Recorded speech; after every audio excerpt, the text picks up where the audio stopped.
So I just got my first copyright strike by Don Henleys Lawyers, and they took down my #1 song.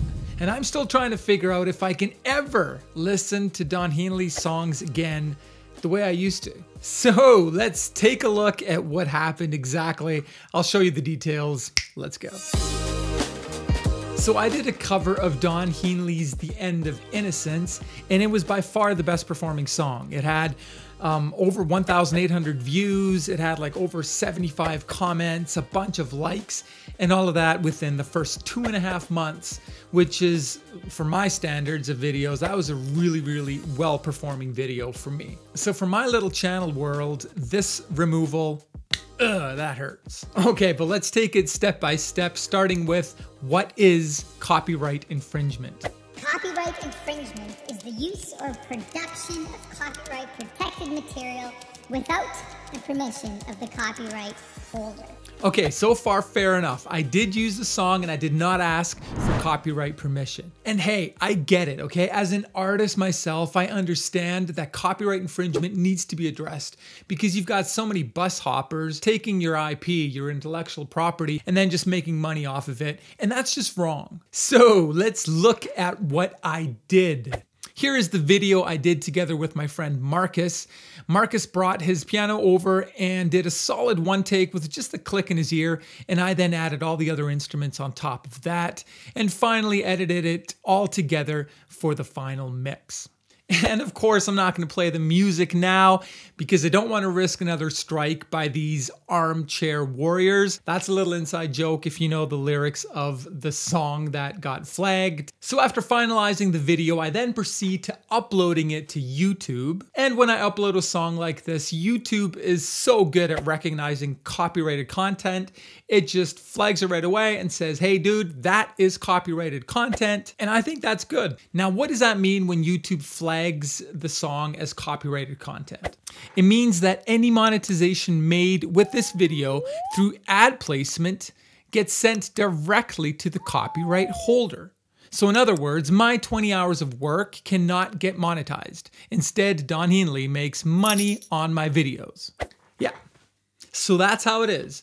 Any money made with my video of his song puts money in Don's pockets.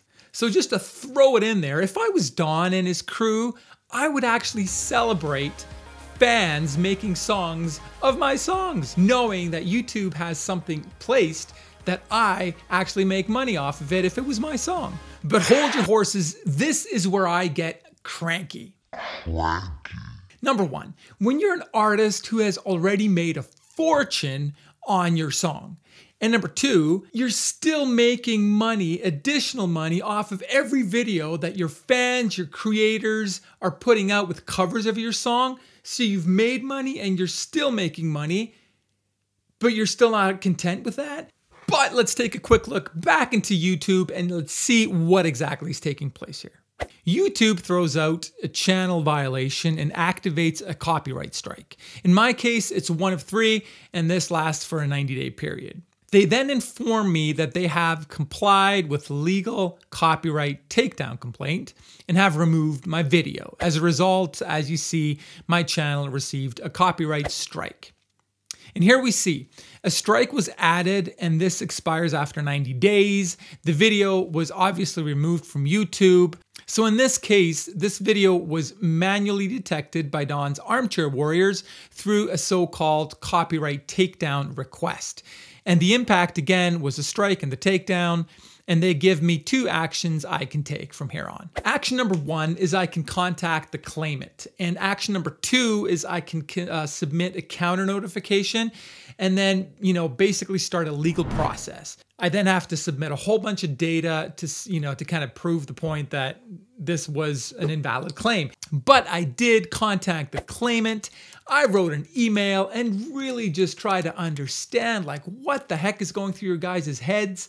Just help me understand, because who knows, maybe I'm like completely on the wrong side of the road, and then help me understand so I get to know the stuff better. So far, I have not heard back. Does that surprise you? Now, according to my Google research and watching Rick Beato, who really specifically made videos on this issue, it seems to be the old bands. You know, the Fleetwood Macs, the Beatles, the Eagles, as one of the top bands that does this stupid stuff. Obviously, Don Henley connected with the Eagles. They just really have kind of made a sport out of it to just ditch any fans that are covering their songs. And supposedly the younger bands, they realize that this is just dumb because you're probably gonna just disappear as time flies on. If all the musicians and creators start avoiding your songs and they don't, celebrate them, they don't play them anymore, you are going to disappear over time. And again, the context is you're making money off of these creators, okay? So I really don't understand what's going on. So what's my takeaway? Okay, obviously I have to watch out because, strike 1, 2, 3, I don't want to lose my channel. So after the strike, I gotta admit it, I had a rough afternoon because I thought, come on, my best video just got ditched. How is this gonna go on? And it also got me thinking in the sense of start making more original content that really interests your viewers. Oh, and yes, I will keep on listening to Don Henleys songs because come on, they're just really, really good songs. But I don't think I can ever listen to that second verse the same again. Armchair warriors often fail and lawyers clean up all the details. Don, that is too much irony for me to contain.